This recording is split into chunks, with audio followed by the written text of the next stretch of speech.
Bismillahirrahmanirrahim. Assalamualaikum warahmatullahi wabarakatuh. Semoga kita semua selalu dalam lindungan Allah Subhanahu wa Ta'ala. Kisah karomah Gusmi, sholat di atas daun pisang. Kisah nyata atau hanya sekedar dongeng? Simak bagaimana kisahnya.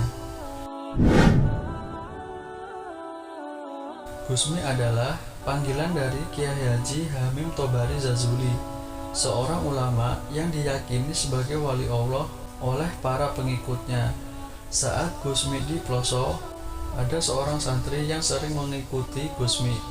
Beliau tidak sholat karena menurutnya dia meniru Gusmi yang tidak sholat. Suatu sore, ia ikut Gusmi mencari ikan di sungai. Saat menjelang maghrib, Gusmi menyuruhnya memegang jala kecil karena Gusmi akan pergi sebentar. Ketika hari mulai gelap, santri tersebut merasa jala tersebut sudah penuh terisi ikan. Ia berusaha menarik jala tersebut sekuat tenaga.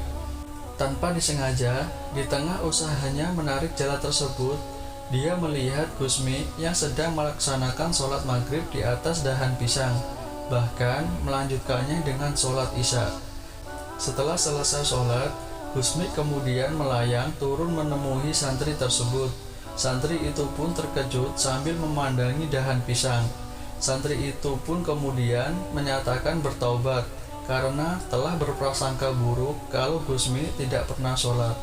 Lalu Gusmi menyuruhnya untuk mandi taubat di sungai tersebut.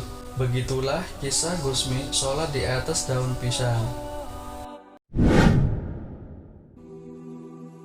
Masya Allah, kasihan masyarakat awam dibodohi dengan dongeng-dongeng seperti ini.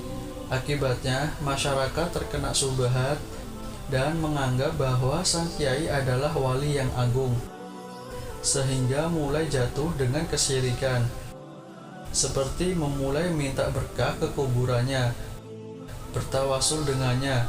Tak cukup terhadap sang kiai, masyarakat bahkan juga menganggap keturunannya juga bisa mendatangkan berkah yang biasa disebut dengan gus oleh masyarakat Jawa. Sebagai seorang muslim, hendaknya kita cerdas menilai kisah-kisah karomah seperti ini.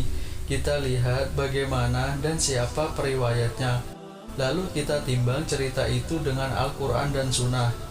Apakah sesuai atau justru menyelisihi Sunnah?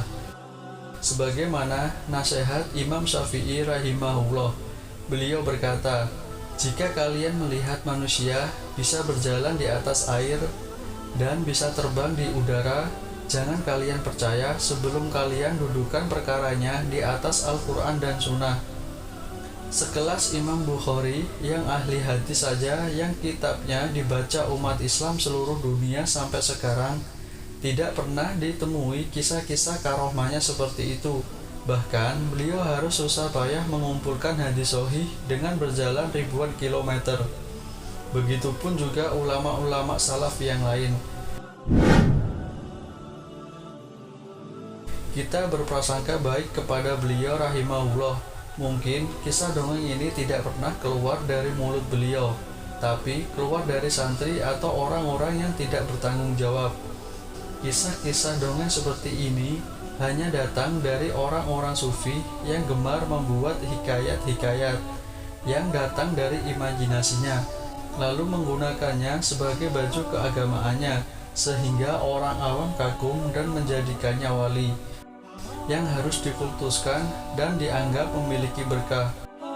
Wallahu a'lam bishawab. Wassalamualaikum warahmatullahi wabarakatuh.